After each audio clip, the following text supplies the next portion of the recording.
All right, ladies and gentlemen, we started the lesson. Before we begin the lesson, it's the left from what we continued from last week. I think I'm going to continue. I don't know what the name of it is, so I don't know how you renamed it, but I'm going to continue on that. Is that all right with you, Doctor? I need to get some glasses here. All right. All right, so we ready to go, ladies and gentlemen? All right. We were dealing with Romans chapter 8 and Galatians and Colossians and so on. Where we left off, we left off dealing with the Epicurean. Let's go, if you please, real quickly to the book of 2 Corinthians chapter 8, 15. Why did I say 2 Corinthians? Let me quickly go there. Yeah, but let's go to 2 Corinthians chapter 8 for a quick moment, but I don't know why I said that. Maybe I need to kind of, what does that say? What does it say? What does it say? Am I speaking out of turn?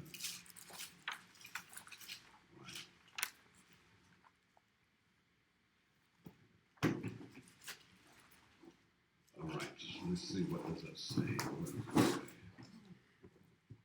say? All right, you ready? Okay. All right, let's go to 1 Corinthians chapter 15.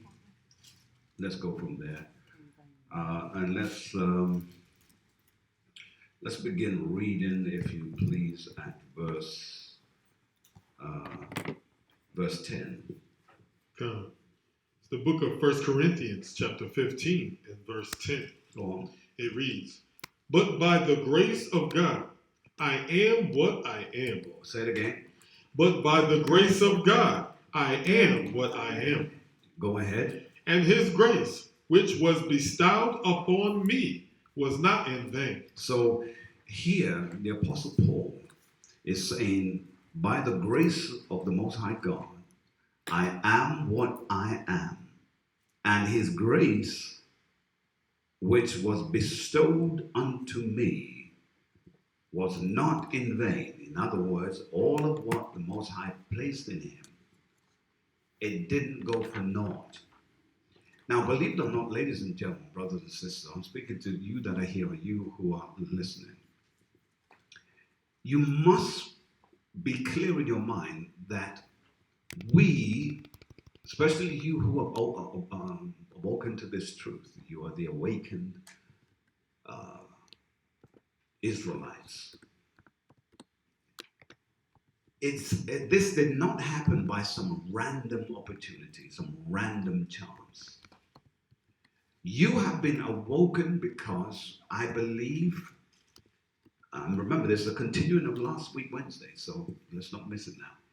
There is an assignment on your life. God. And the assignment is something that it will pull you, push you, cajole you, but its whole purpose is to set you on the road that you will affect others who are like you. God. If you're taking this for granted that I'm awoke and it's all about you, you've missed it. You have been awakened because you have an assignment on someone else, be it male or female. You have an assignment. That's why, read it again from the top, if you please. 1 Corinthians chapter 15 and verse 10. But by the grace of God. By the what? By the grace of God. Go on. I am what I am. What I am. Read. And his grace, which was bestowed upon me, read, was not in vain. It was not in vain. God. He did not wake you in vain. You might make the awakening vain, but he didn't do it in vain. He knew what he had deposited in you. He knew the code and the direction that's in you for you to walk, talk, and be. He knew it. Not all of us, by the way, are coming from the same avenue, the same street address, the same country, the same region. We come from different regions and different parts, but we converge at this one arena, which is the United States of America, Babylon the Great, because there's a great event coming, and you've been chosen for this. That's right. He's bestowed unto you something for this moment. Are you going to fail or are you going to succeed? God. Can he trust you with this assignment? Can he do it? I mean, are you going to keep what he has told you or woken you to and keep it to yourself? Or are you going to be bold enough to make others know? Do you know who you are according to the scriptures? That's right. And don't listen to the nonsense that I'm a child of God. Because everybody in the world is using that statement. And there are many who are not the children of the Most High God. That's right. But then read on, sir. But I labored more abundantly than they all. And that's the key. Make sure that your laboring is not in vain. I'm going to labor with everything that is in me. Whenever I have the opportunity, I'm going to articulate it. I'm going to study the scriptures. I'm going to give precept upon precept that people will understand who they are. And it's not just about wearing fringes, because there's a lot of people out there wearing fringes and they don't accept their brethren because it's a show. And this is not a fashion statement. Gone? Read on. Yet not I, but the grace of God. But the grace, so it's not about you. You are being pushed by the grace of the Most High, because he opens by saying, but by the grace of God, I am what I am. That's right. But then later now, he says, yet not I, but the grace of God. Read. Which was with me. Which was with him. That's right. And it will be with you too. So when we study this word now, getting back to where we left off at a section which was dealing with the Epicureans. The Epicureans were those within the Greek sector who had a philosophy which they believed in: eat, drink, and be merry, for tomorrow you may die. But also, you must also be aware that these same Epicureans lived by a philosophy that was tied into Aristotle. And the likeness of it was, whatever feels good, you do it. They had a feel-good mentality, a feel-good spirit. Now, the reason why that's so dangerous, because you could feel good about murder. Does that mean you murder someone? No. But this is how far it went to create a difference in the society of its time. This is the Greeks' society.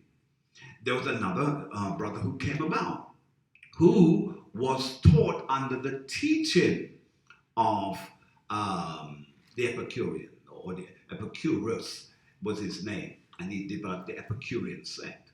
But then there was, can any of you remember? Zeno. And he came up with his own version. His version was the Stoic school of philosophy. Instead of now doing what feels good, now he's dealing with do what is right. If it's right, do it.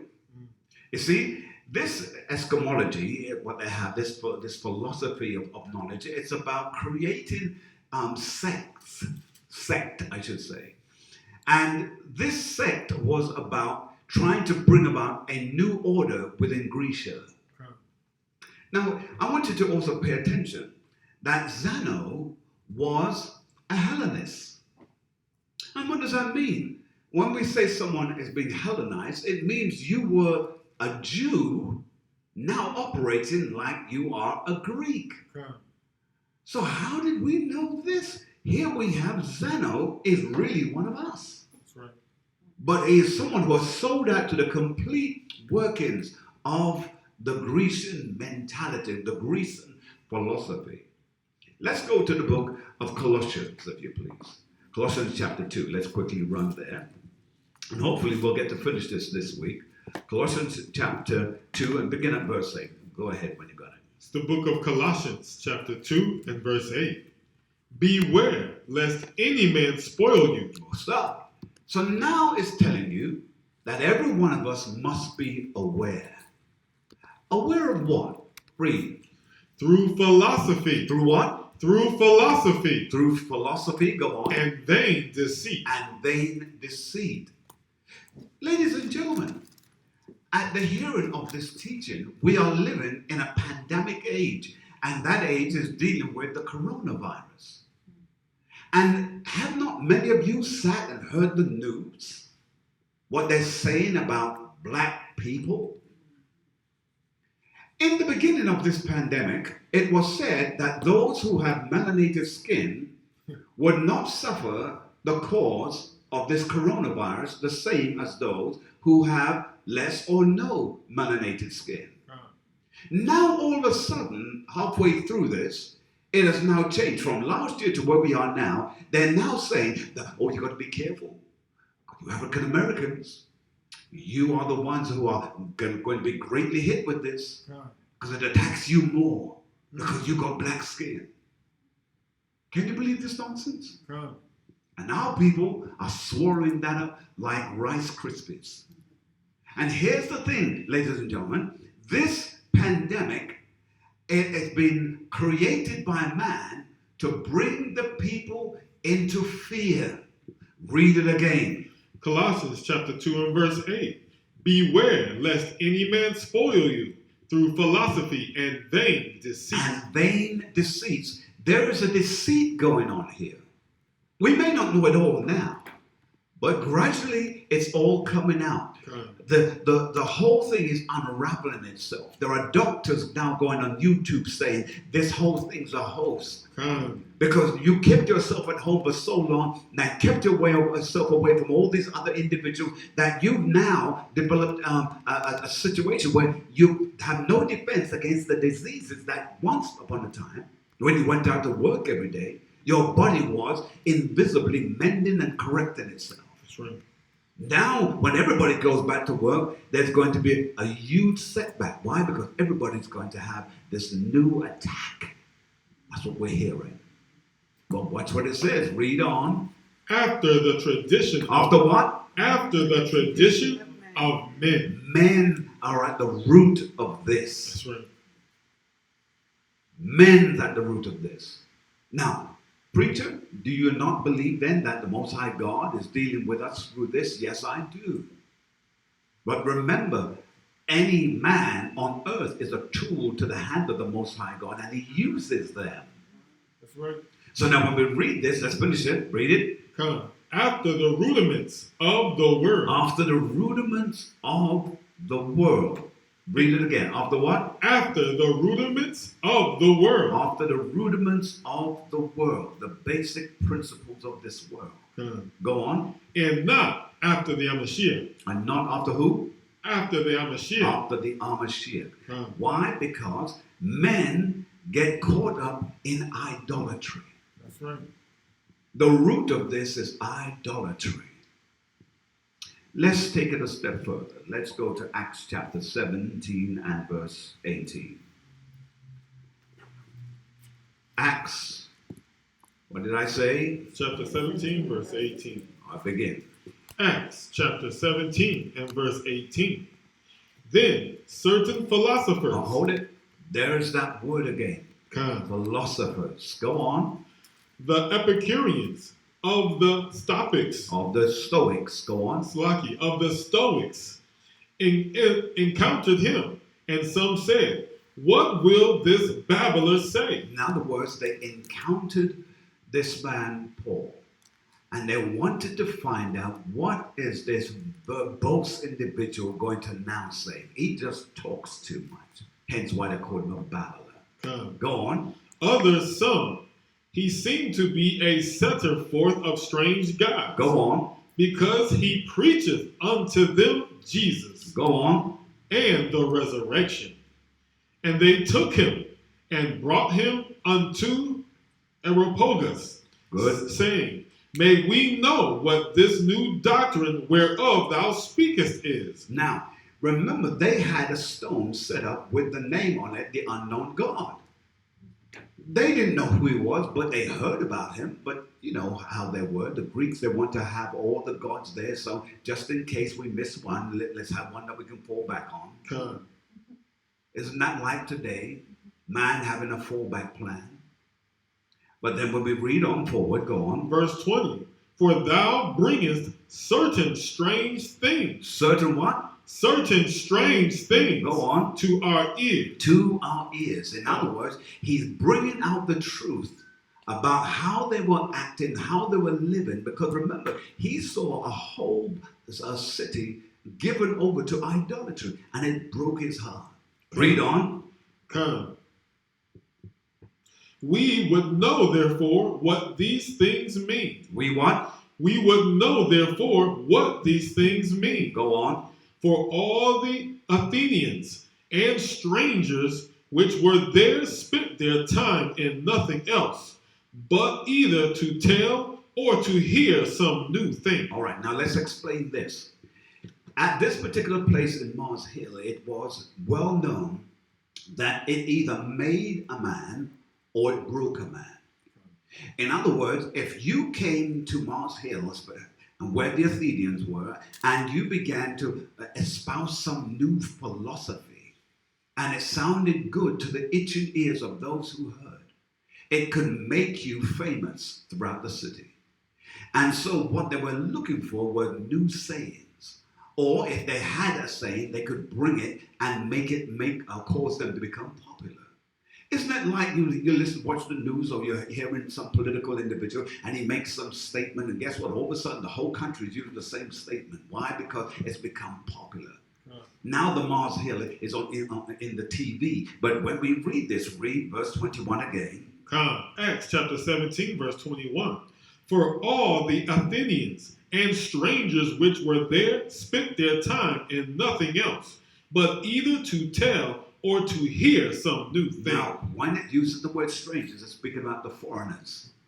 Right? These are the foreigners who came in to hear more about what's going on. And so they wanted to, finish it for me, it said to spend their time. But either But either to tell. Either to what? Either to tell. Either to tell, bring their own version, go on. Or to hear some new thing. Or to hear some new thing that they themselves can go back to where they came. Remember, there were foreigners coming in to learn new things that they could take it back to their country and make themselves more dignitary, more popular. Okay. But when we look at this even further, ladies and gentlemen, let's read on some more. Verse 22. Then Paul stood in the midst of Mars Hill and said, Ye men of Athens, I perceive that in all things ye are too superstitious. Read. For as I passed by and beheld your devotions, I found an altar with this inscription. Read. To the unknown God. Read. Whom therefore ye ignorantly worship. In other words, they were worshiping a God that they were ignorant about. Is that not like today? Everybody's talking about they love Jesus. Everybody's talking about, oh, the Father, he's my Father too. And here we're reading where it says he's an unknown God to them. They don't know him. That's right. And then it says, for you ignorantly worship him. Read. Him declare I unto you. Now I'm going to explain him to you. Let's read on now. Verse 24. Verse 24. God that made the world and all things therein, seeing that he is Lord of heaven. Go on. And earth, dwelleth not in temples made with hands. So he's saying, the God that I'm now telling you about, no one made him. That's right. Because remember, among the Grecian, it was about making statues. God. Why do you think thousands of years later, we still have those statues? And men are still in awe of them. God. The God that Paul was speaking about was a God that was not made with hands and does not dwell in any temple. That's right. Because back then they had the temple of Athena, the temple of Saturn, the temple of Jupiter. And as you know, we're reading about them being on Mars Hill. And Mars was indeed a planetary system. That's right. Read, sir. Verse 25.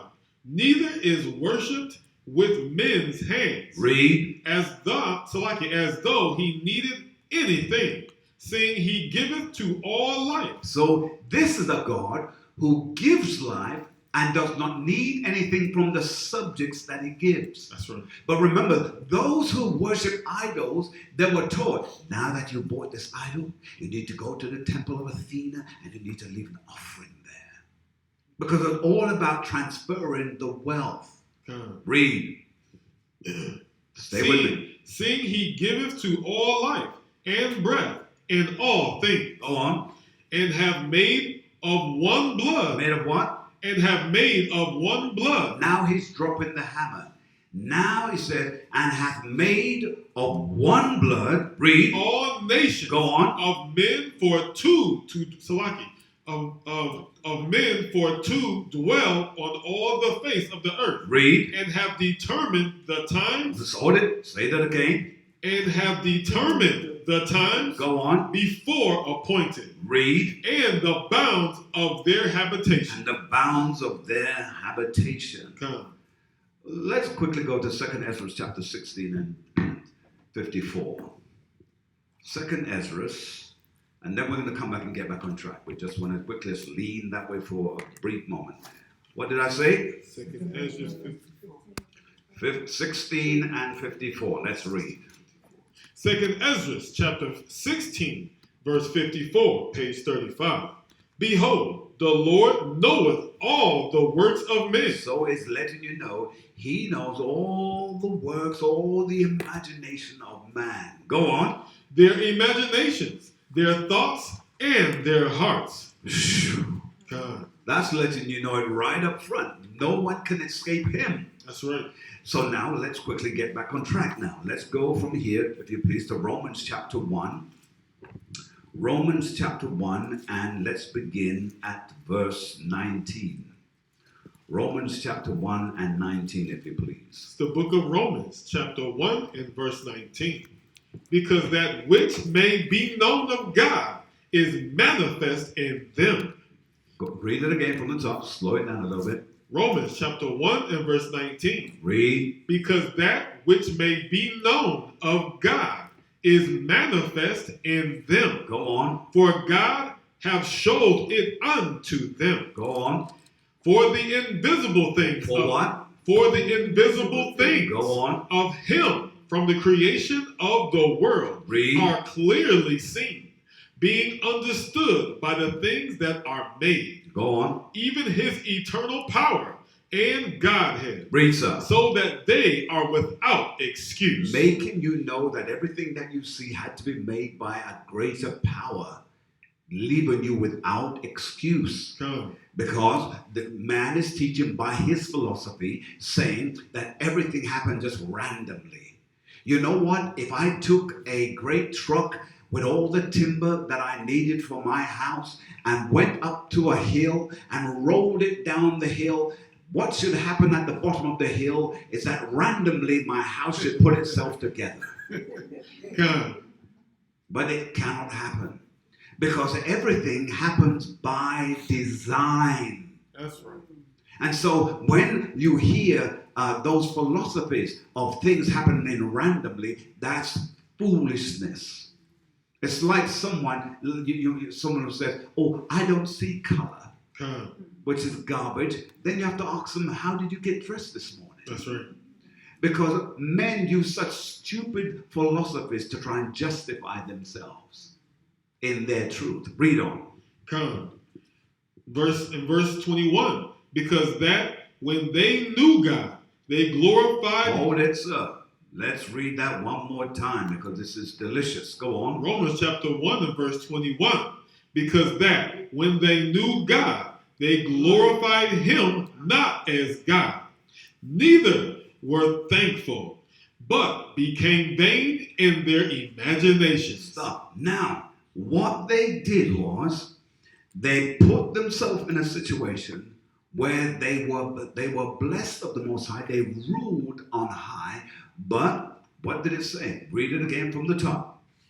Because that when they knew God, they glorified him not as God. Words, he gave you everything.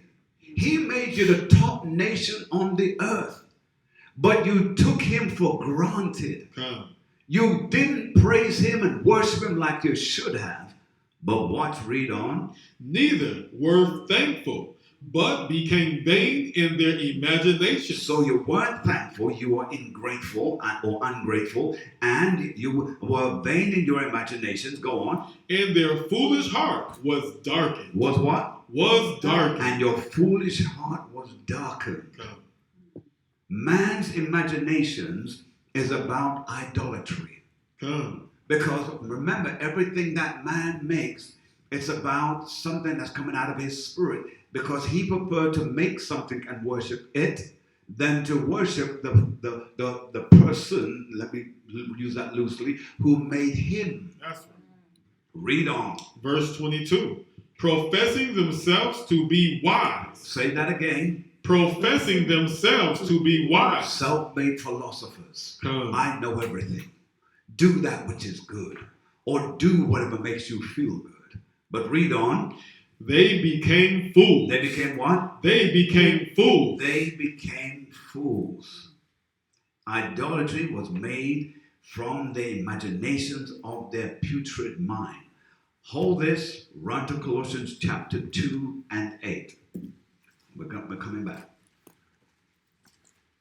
When you get there, just go ahead and read. If they're ahead, go ahead. Colossians chapter 2 and verse 8. Read. Beware lest any man spoil you. What did the scripture say? Beware lest any man spoil you. Read. Through philosophy. Through what? Through philosophy. Through philosophy. It's like those who sit in power now and they're saying, listen, the earth is getting filled up. We need to create something that will allow us to get rid of 1/3 of mankind. Because in so doing, the earth will be better distributed for food and all the resources there. Well, here is why that bothers me.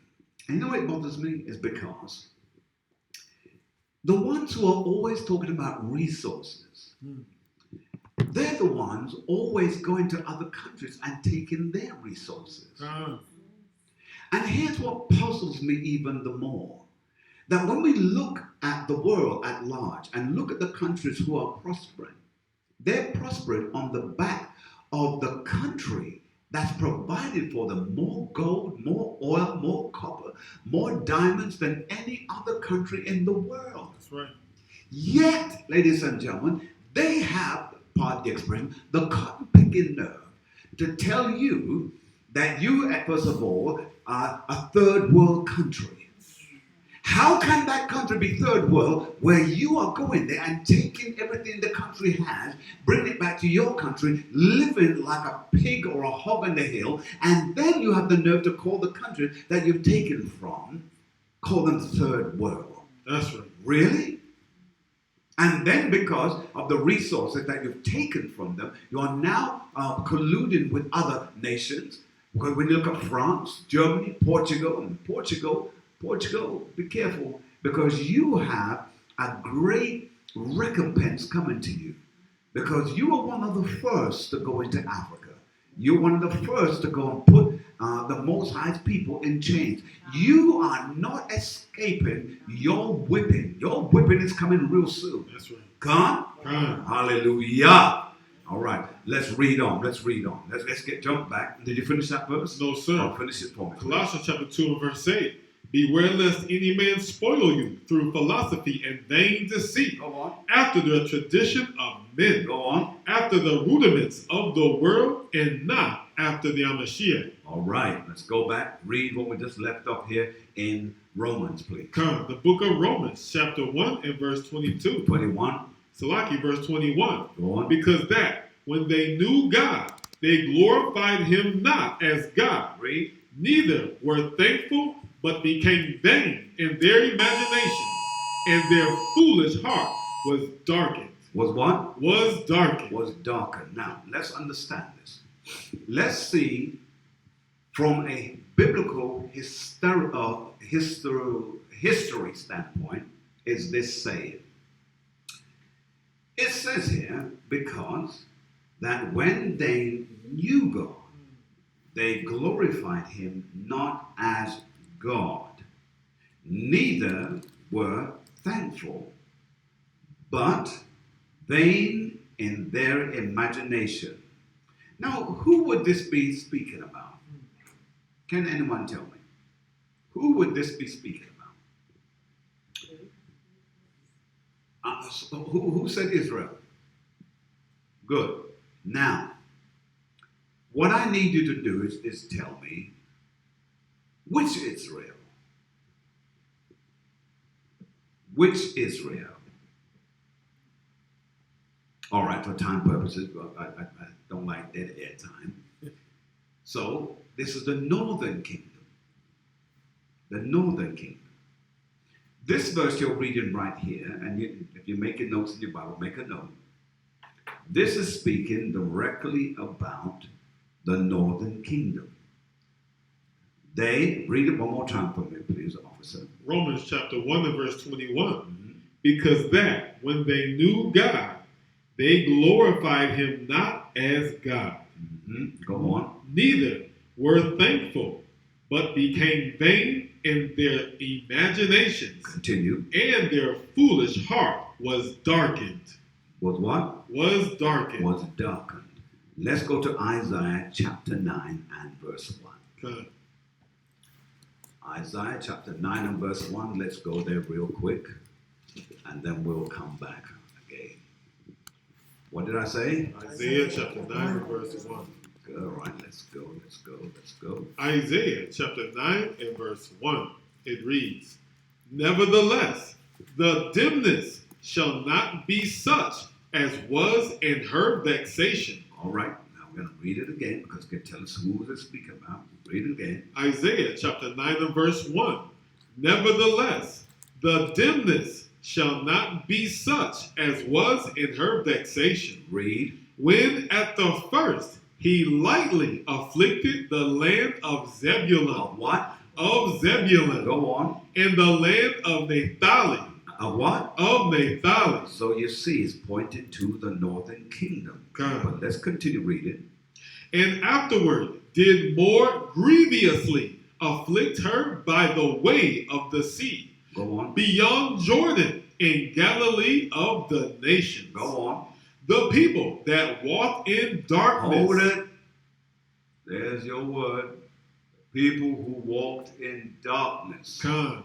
Read. Have seen a great light. Have seen what? Have seen a great light. Have seen a great light. Something just jumped into my head. Let me just check it out. Go ahead. Have seen a great light, that they dwell in the land of the shadow of death. Upon them have the light shined.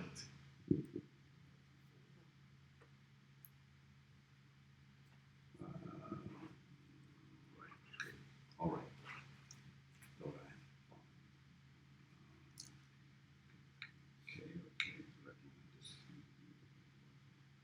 All right. Yes. We'll read that later. Sure. Right. So here it tells us about they have walked in darkness. Jump back, if you please. Just jump back to where we was. In Romans chapter 1 and 21. Read that again. Then we're going to come back and read Isaiah chapter 9 and 2 again, please. The book of Romans chapter 1 and verse 21. Because that when they knew God, they glorified him not as God, neither were thankful, but became vain in their imaginations, and their foolish heart was darkened. Go on. Professing themselves to be wise. Professing themselves to be what? Professing themselves to be wise. Read. They became fools. They became fools. We just read that earlier on, did we not? All right. Now, what I want us to do, let's jump back, if you please. I want us to read Ephesians chapter 5 and verse 1. Ephesians chapter 5 and verse 1. Go ahead. Ephesians chapter 5 and verse 1. It reads. This is how we should walk. Because remember, what we just read in Isaiah chapter 9 and 2 said, the people that walked in darkness have seen a great light. That's what it said, right? Now, when we go back to Ephesians chapter 5 and 1, let's read what it says. The book of Ephesians, chapter 5 and verse 1. Read. Be ye therefore followers of God, as dear children. Read. And walk in love. Walk what? And walk in love. Walk in love, go on. As the Mashiach also have loved us, and have given himself for us an offering and a sacrifice to God for a sweet smelling savor. Sweet smelling savor. Come on, see? So now let's tie that in with Psalms 135. Psalms 135. We're nearly through because it's the second part of what I started. 135 and verse 18. It's the book of Psalms, chapter 135 and verse 18. They that make them are like unto them. So, those who make idols, you are like the idols. Come. Let's read it again, please. Psalms chapter 135, verse 18. In fact, let's make it more clear too, because I know, again, I have to be aware that others may not know this scripture. So let's jump up to verse 14. I think it's a nice lead in. Let's read from there. Come. Verse 14. For the Most High will judge his people. Will do what? For the Most High will judge his people. Judge his people, go on. And he will repent himself concerning his servants. There it is. Read on. The idols of the heathen are silver and gold. Read. The work of men's hands. The work of men's hands. Come. You making something, you worshiping it? Come. Makes no sense to me. Go on. Right. They have mouths, but they speak not. What? Go on. Eyes have they, but they see not. Read. They have ears, but they hear not. Read. Neither is there any breath in their mouth. Let's culminate it now in verse 18. Verse 18. They that make them are like unto them. So you are blind like they. You are dumb like they. You are everything, the thing that you made. That's right. You are. Read on. So is everyone that trusteth in them. So everyone that trusteth in an idol, you are dumb like them. That's a drop the mic moment right there. All right. So from here, let's go to Wisdom of Solomon. Wisdom of Solomon, chapter 14. And I don't know. I know it's Wisdom of Solomon somewhere. Let me see, sir. What did you say? Yes, yes, indeed. Go ahead, sir. Go ahead. The book of Wisdom of Solomon in the Apocrypha, chapter 14 and verse 8, page 66. Mm-hmm. But that which is made with hands is cursed. Come on. Read it again. But that which is made with hands is cursed. Read. As well as he that made it. Read. He, because he made it, and it, because being corruptible, it was called God. It was called God. Come. Jump down to verse 12. Verse 12. For the devising of idols was the beginning of spiritual fornication. So when they started to make idols, this was spiritual fornication. God. Wow, read on. And the invention of them, the corruption of life. The corruption of life. I only got a few minutes, so I'm not going to hold it. I want to stay there. Let's go back to 1 Corinthians just for a quick minute. 1 Corinthians chapter 12 and 2, please. Yes, sir. The book of 1 Corinthians chapter 12 and verse 2. Mm-hmm. Ye know that ye were Gentiles, carried away unto these dumb idols, even as ye were led. Wow, read it again. 1 Corinthians chapter 12 and verse 2.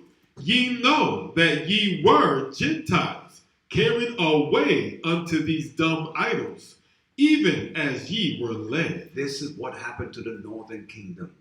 They were carried away by the dumb idols. And that's when you check out the history of the northern kingdom, there's so much idolatry there. It's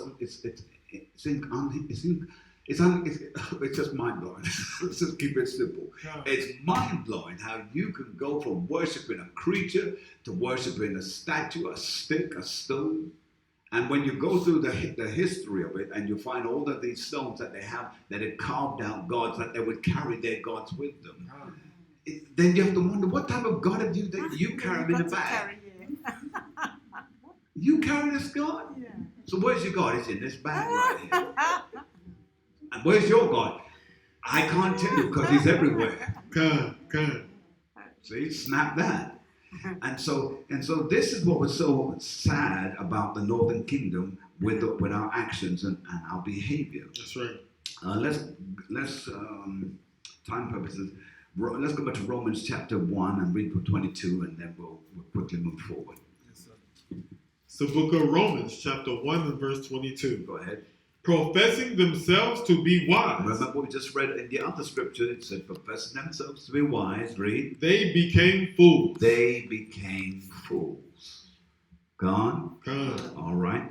Let's jump from there to 2 Chronicles chapter 6. 2 Chronicles chapter 6. Just a few more scriptures after this. 2 Chronicles chapter 6. And let's read verse... 2 Chronicles 6 and 6, let's read. The book of 2 Chronicles, chapter 6 and verse 6. But I have chosen Jerusalem. I have chosen who? Jerusalem. Go on. That my name might be there. Read. And have chosen David to be over my people Israel. Come on. From there, let's hit Psalms 106. Psalms 106, and let's read verse 19. Psalms chapter 106, verse 19. Go on. They made a calf in Horeb and worshiped the molten image. Thus they changed their glory. Hold it. What did they do? Thus they changed their glory. Go on. Into the similitude of an ox that eateth grass. So you made your God an ox, the thing that you eat. Makes no sense. Read on. Thus they changed their glory into the similitude of an ox. Into the similitude of what? Into the similitude of an ox. Go on. That eateth grass. Go on. They forgot God. They did what? They forgot God. That forgetting of God ties in now with what happened whilst they were in Greek occupation. So let's finish that. Go ahead. So they forgot God, their Savior, Read. Which had done great things in Egypt. In Egypt. So let's go to 1 Maccabees.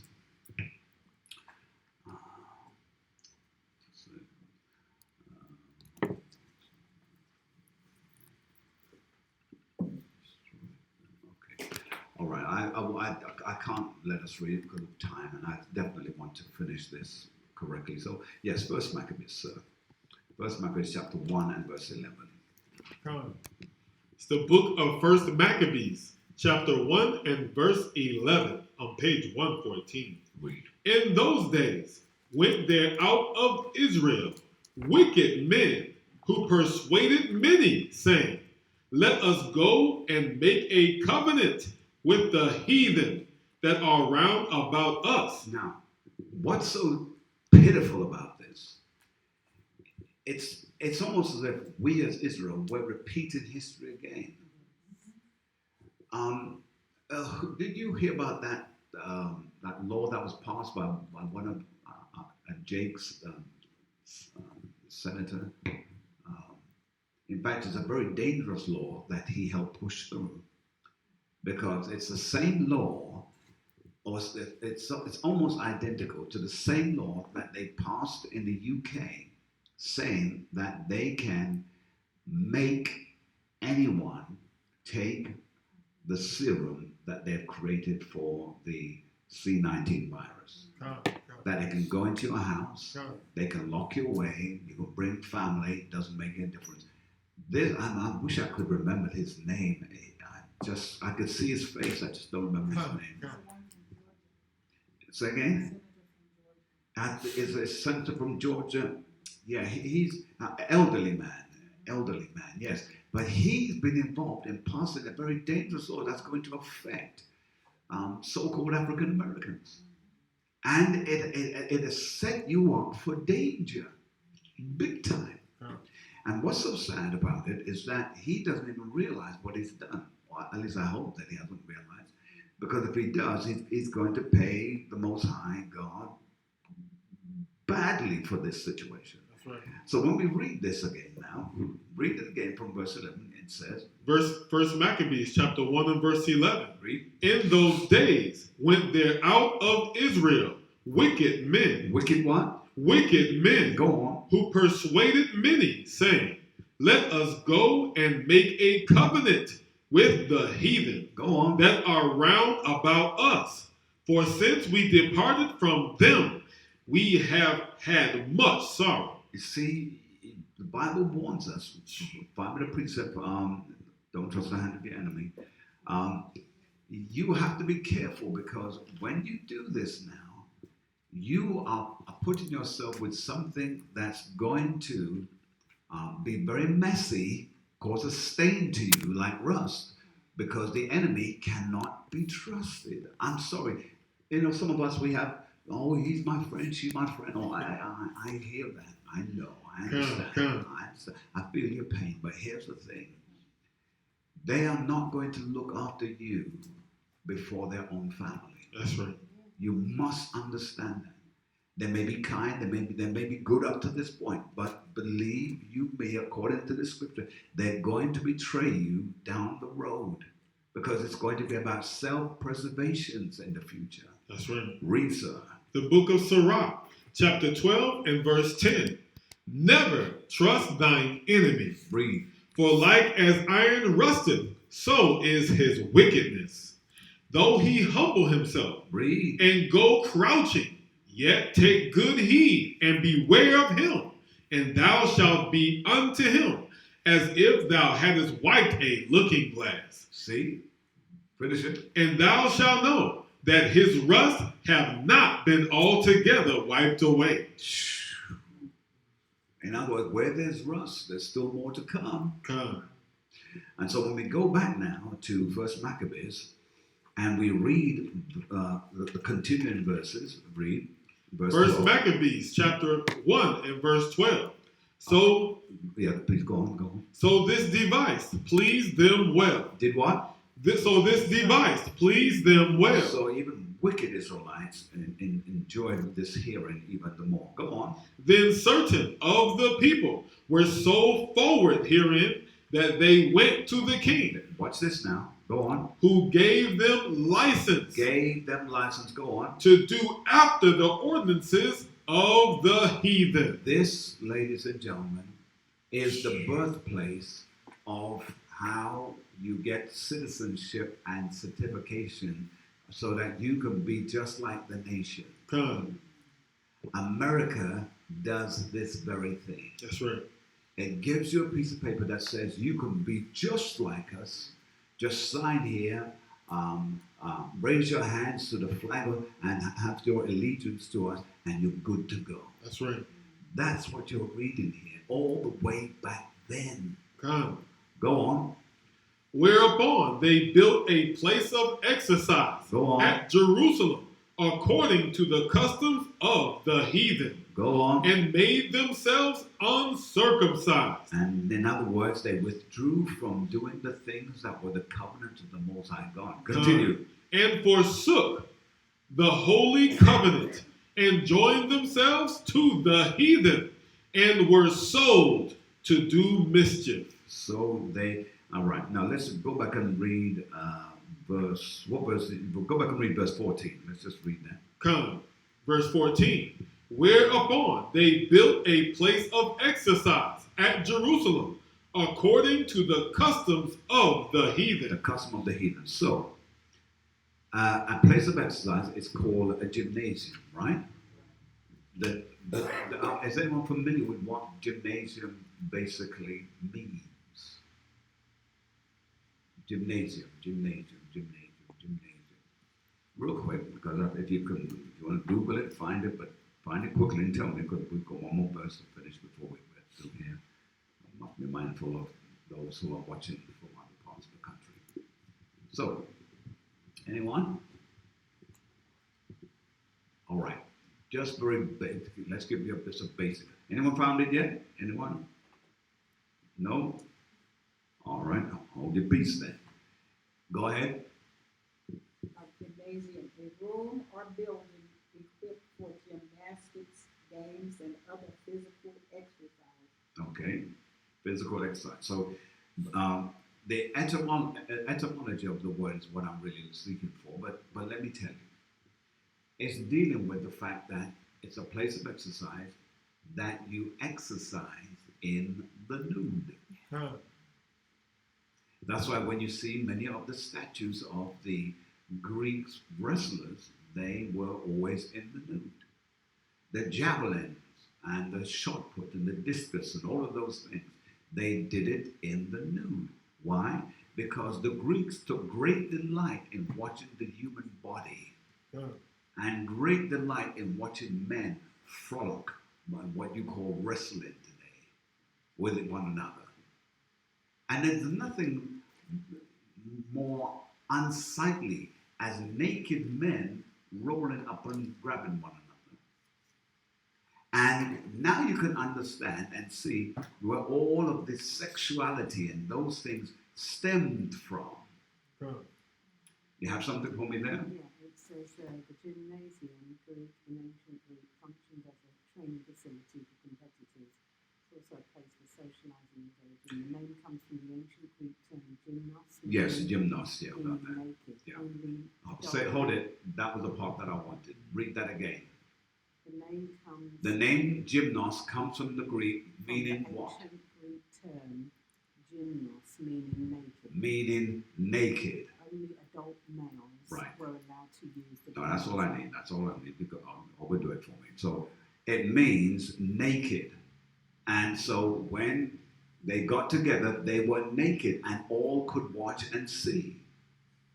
You see, the Greeks have brought in some mischief that today we take it all for granted. Have you not noticed how the Olympics is heading that way again? The very uniforms that they once wore that covered them up is now becoming more scantily, more revealing. You see the cameramans are no longer focused even on a particular discipline. They're focused on the person's anatomy. That's how it's becoming. Let's read this last scripture, then we'll close out here. Let's go back to Romans, please. Romans chapter 1 and 23. Romans 1 and 23, and then we'll finish. All right, let's read. The book of Romans, chapter 1 and verse 23. And change the glory of the uncorruptible God into an image made like to corruptible man. Go on. And to birds and four-footed beasts and creeping things. These are the images that they made and began to worship. Go on. Wherefore God also gave them up. He did what? Wherefore God also gave them up to uncleanness. Go on. Through the lust of their own hearts. Go on. To dishonor their own bodies. To do what? To dishonor their own bodies. So when you are given up to your own lust, you dishonor your body. Come. And remember, those things the Most High turned himself from his people so that they would get caught up in that debauchery. Continue. To dishonor their own bodies between themselves. Between who? Between themselves. Go on. Who changed the truth of God into a lie and worshipped and served the creature more than the creator. So they did what? They who changed the truth of God into a lie. Go on. And worshipped and served the creature more than the creator, who is blessed forever. Amen. Amen. Let's just close up with this scripture, which is Let's go to 2 Maccabees chapter 4 and verse 15 and 16. We'll close there. 2 Maccabees chapter 4 and verse 15 on page 143. Not setting by the honors of their fathers, Go on. but liking the glory of the Grecians best of all. Read. By reason whereof sore calamity came upon them, for they had them to be their enemies and avengers, whose custom they followed so earnestly. They did what? They followed it how? Whose custom they followed so earnestly. Read. And unto whom they desired to be like. To be like. In all things. In all things. That's our people. We want to be like the enemy in all things. That's cool. Yes, indeed. Right. Do we have any questions online before we sign out? Any questions at all from those who are watching? All right. Since we have no questions from anyone online, we hope that this concludes the teaching that we started off last Wednesday. I hope that you've been richly blessed and that the teaching has brought out further understanding and details for your accomplishment in this truth. We bless the Most High God for what He is doing for us at this time. Again, we're living in the coronavirus age, the pandemic that has touched the world. But we know that even though it's touched the world, we know that we're covered by the Most High God. That's right. He leads us through the valleys of the shadows of death, yet we fear no evil. And for He is always with us. God. And on the behalf of myself and officer, we want to say to you, Shalom, and we'll see you on the Sabbath. Barakatah Yahweh.